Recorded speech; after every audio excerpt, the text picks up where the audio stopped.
Okay, this is Michaela Stokely for Audio Journal 4. You ask us if we are either an ethical absolutist or an ethical relativist. I'm sorry. I would definitely say that I am the ethical relativism, more than absolutist. And I remember we talked about this in class, and you had asked us if we had always been that way, and I think I've always been that way. I don't think I've ever been. I mean, I'm sure there's been times in my life where, like, I've wanted to follow the rules. But, I mean, I guess, like, in my work setting, yeah, I like to follow the rules just because I know, like, I work in retail, so, like, I know that there's an order that needs to be done to things. But for human services related things, definitely, I don't think, like, there definitely needs to be ground rules, but I don't think that there should be rules for every situation that are the same.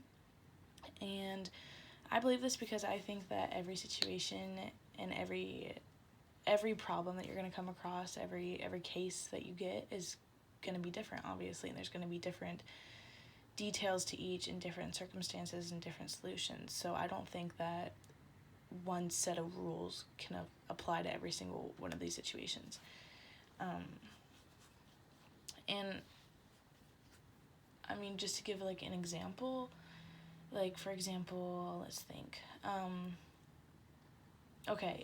If, like, someone was, like, a CPS case study manager, if they got a case and the rule was, if you see a knife lying on the table, take away the child. I know that's not an actual rule, but I'm saying if that was the rule.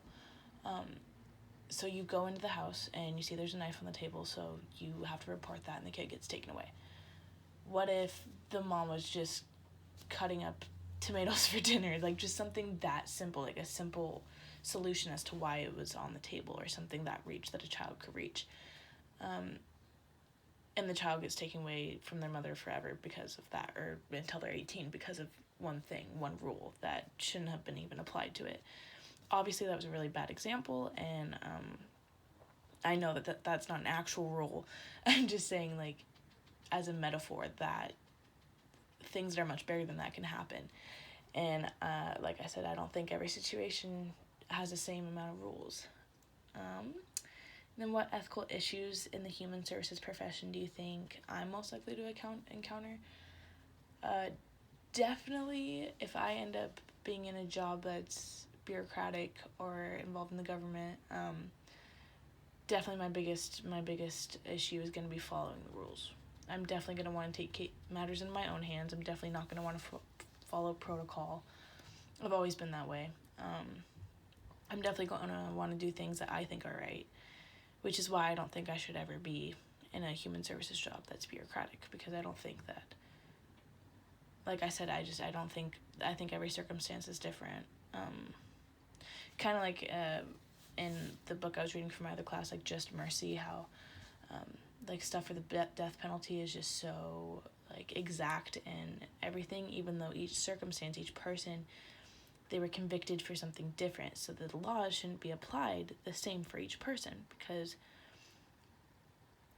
it just shouldn't. Every law, I don't know. I think that, like I said, there should be ground rules, but not for everything, because one rule may apply to one person, like one person on death row, like, he should be on death row because he was a terrorist, something like that. I personally don't support the death row, but just saying that, versus someone who was in a high drug trafficking system because they were forced into it, or maybe that's the only way they could have made money, even though that's not the right way. Like, that was the only way they could make money, so they kind of felt like they had to be in it.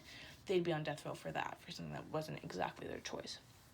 Again, I want to emphasize, I do not support the death penalty. I just am saying that as an example. Like, those set of rules apply to one being a murderer and one being in a drug traffic system, or drug traffic ring. Like, both of them aren't nearly similar at all.